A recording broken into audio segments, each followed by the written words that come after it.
आज सुबह 5 बजे मैं उठी और उठकर मैंने नमाज़ पढ़ी। नमाज़ पढ़कर मैंने सोचा थोड़ी देर मैं फ़ोन चला लूँ और फ़ोन चलाने लगी, भई मुझे तो आ गई नींद। नींद आ गई और मैं सो गई और जब मेरी आँख खुली तो मैंने देखा टाइम 7:35 हो रहे। देख के मेरे तो होश उड़ गए कि अब मैं घर का काम और मेरा कंपनी का काम कैसे करूँगी। जल्दी उठ के पहले मैंने चाय बनाई, चाय बनाने के बाद मेरे ससुर जी को 1 कप चाय दी और बाकी चाय मैंने रखकर पहले मेरा जो लैपटॉप का काम था वो किया। काम करने के बाद फिर मैंने किचन में आकर अपनी चाय गरम करी, चाय पी और चाय पीने के बाद किचन की साफ-सफाई स्टार्ट करी। मैंने जो भी सामान वगैरह, बर्तन वगैरह इधर-उधर फैले हुए थे, वो सारे एक जगह इकट्ठे करे, फ्रिज में पानी की बोतल भर कर रखी, पूरी स्लिप की साफ-सफाई करी है यहाँ पर मैंने, ये देखिए आप। और उसके बाद में इसको करते-करते मतलब सारे बर्तन इधर-उधर साहिल के रूम में से लेकर आई, सब जगह से बर्तन ले लुआ कर मैंने सारे बर्तन सब चीज़ें सेट कर दी। तो यहाँ पे पड़ा हुआ था कचरा, पता नहीं कल रात में मैंने ना डस्टबिन का कचरा डाला था बाहर और उसको डालने के बाद डस्टबिन मैंने बाहर ही छोड़ दिया। अब पता नहीं उस डस्टबिन को कौन लेकर चला गया, कुत्ता ले गया या कौन ले गया, पता ही नहीं पड़ा।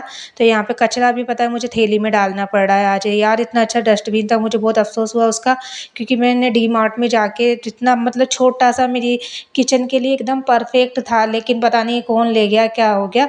तो यहाँ पे फिर मैंने सारा कचरा थैली के अंदर भरा।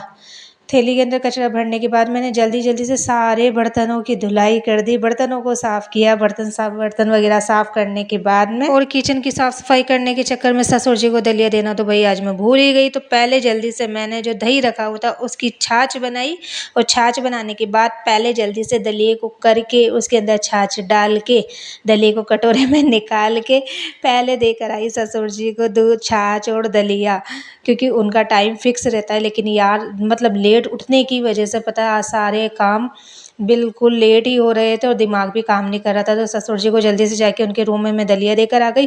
दलिया देकर आने के बाद रिटर्न में वापस से किचन में आ गई और यहाँ पे जो भी बर्तन थे वो सारे बर्तन, देखो कितने सारे बर्तन इकट्ठे हो गए हैं ना, क्योंकि रात में भी कल मैंने बर्तन साफ़ ही नहीं किए, ऐसे ही सो गई थी मैं। काम इतना ज़्यादा था, दिमाग काम भी नहीं कर रहा था।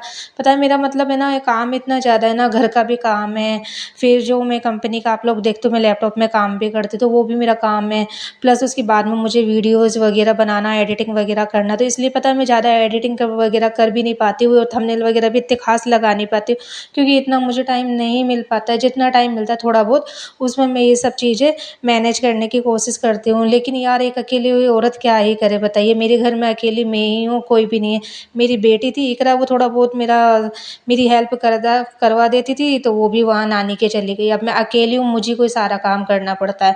तो यहाँ पे मैंने सारे बर्तन साफ़ करे, बर्तन वगैरह मेरे साफ़ हो गए। उसके बाद में मैंने यहाँ ये सब हो गया, फिर जल्दी से मैंने यहाँ पे गैस के चूल्हे पे रखा कुकर, क्योंकि आज मुझे बनानी थी अरबी की सब्ज़ी। हस्बैंड सब्ज़ी रात में ही सारी लेकर आ गए थे, वो काम पर जाते हैं तो शाम को सब्ज़ी वगैरह जो भी है सारी चीज़ें लेकर आ जाते हैं। तो मैंने यहाँ पे अरबी फ्रिज में से लेकर आई थी, तेल रख दिया था।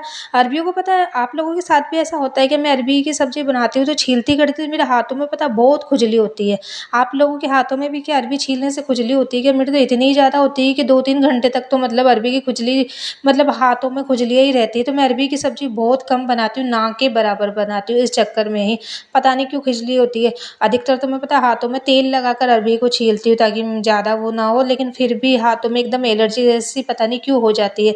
तो यहाँ पे जल्दी से मैंने अरबी की सब्ज़ी छोंक दी। सब्ज़ी छोंकने के बाद में मैंने आटा गूँथा और आटा गूँथ के सब्ज़ी बना के मैंने साइड में रख दी, क्योंकि सब्ज़ी और आटा गूँथ के मैं रख देती हूँ। उसके बाद जैसे-जैसे जो भी खाना खाता है उस हिसाब से मैं उसी टाइम ही रोटी बनाकर दे देती हूँ, क्योंकि सब लोग गरम ही रोटी खाते हैं। ख़ास तौर पे मेरे ससुर जी को तो बिल्कुल गरम रोटी चाहिए, वो रखी हुई रोटी बिल्कुल भी नहीं खाते हैं, क्योंकि उनसे खाई भी नहीं जाती। उनकी क्या दाँत भी नहीं है, काफ़ी एजेड है, तो उनसे रोटी वैसे खाई नहीं जाती। रखी हुई रोटी ठंडी भी रहती है और फिर थोड़ी टाइट भी हो जाती है ना, गरम-गरम रोटी रहती है तो वो हैंड टू हैंड खाते हैं। तो वो जब भी नमाज़ पढ़ के 2 बजे आते हैं उसके बाद ही खाना खाते हैं। सुबह उनको मैं दलिया दे ही देती हूँ, उससे पहले वो चाय पी लेते हैं इसलिए। तो यहाँ पे आटा वगैरह गूँथ दिया है मैंने और इनको गूँथने के बाद मैं जाती हूँ मेरे रूम में और रूम की साफ़-सफ़ाई करती हूँ फिर। रूम में भी सारा सामान ऐसे ही फैला हुआ था, तो मैंने पहले सारा सामान अपनी-अपनी जगह पे एडजस्ट कर दिया था। बेड की बेडशीट वगैरह सब चीज़ मैंने बिछा दी थी। उसके बाद में बाहर से झाड़ू लेकर आ गई। मैंने पहले लगाई झाड़ू, झाड़ू लगाने के बाद में बीच में सिलेंडर वाले भैया आ गए थे, वो सिलेंडर बाहर ही रख के चले गए। तो मैंने झाड़ू को साइड में रखकर पहले सिलेंडर को उठाकर किचन में रखा, किचन में सिलेंडर को सेट किया और उसको रखने के बाद में यहीं पे देखो मेरे हस्बैंड लेकर आ गए थे शाम को।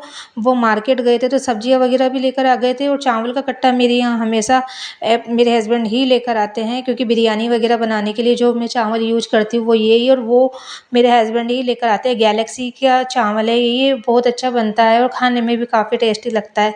तो हस्बैंड हमेशा यही वाला कट्टा लेकर आ जाते हैं। तो इस कट्टे को भी मैं देखो यहाँ पर खाली करके साइड में रख देती हूँ। रखने के बाद में आ गई बाहर, झाड़ू तो मैंने लगा ही दी थी, और उसके बाद में टाइल्स है ना काफ़ी गंदी हो रखी थी, बिल्कुल जगह जगह दाग धब्बे। और पहले मेरा फ्रिज के बाहर ही रखा हुआ था, लेकिन अभी 1-2 दिन पहले मैं फ्रिज अंदर लेकर गई थी, तो फ्रिज हटाया था तो नीचे से तो सारी साफ़ सफाई कर दी थी, लेकिन टाइम नहीं मिल पाया था टाइल्स की साफ़ सफाई करने के लिए। इसलिए मैंने आज टाइल्स की पूरी साफ़ सफाई करी थी, सर्फ वगैरह से लगा लगा के, चूने से रगड़ के बिल्कुल एकदम क्लीन सारी टाइलें करी थी पूरी। टाइलें वगैरह होने के बाद में यहाँ देखो मैंने वॉश बेसिन वगैरह, बाथरूम जो है उन सब की सफाई कर दी एक साथ में। यहीं पे देखो मेरे ससुर जी बाहर आ गए थे बाथरूम करने के लिए, तो मैं साइड में हो गई। और बार बार में मेरी कंपनी से भी काफ़ी फ़ोन आ रहा था, क्योंकि मुझे 9 बजे से ही कंपनी का काम स्टार्ट करना होता है, लेकिन आज लेट सोने की वजह से मेरा काम बिल्कुल भी नहीं हो पाया था। और यहाँ पे बज रहे थे अभी इस टाइम 11, तो कंपनी वाले भी सब बार बार में कॉल कर रहे थे, उन लोगों से भी बात करते करते मैंने मेरा यहाँ पे काम पूरा कर लिया था। तो यहाँ पे देखो मेरा काम पूरा फिनिश हो गया। अगर आप लोगों को मेरी वीडियो अच्छी लगती हो तो चैनल को लाइक सब्सक्राइब करना बिल्कुल भी ना भूलें, सपोर्ट करें ज़्यादा से ज़्यादा। और अगर आपको मेरी वीडियो अच्छी ना लगती है तो आप मुझे डिसलाइक भी कर सकते हो, कोई दिक्कत नहीं है। तो बाकी अगर आपको ऐसी ही मेरी वीडियो देखने को अच्छी अच्छी चाहिए तो चैनल को सब्सक्राइब करना ज़रूर मत भूलना। और चलती हूँ मैं, मिलती हूँ मेरी अगली वीडियो में, तब तक के लिए अल्लाह हाफिज़, बाय बाय, अपना ख्याल रखना।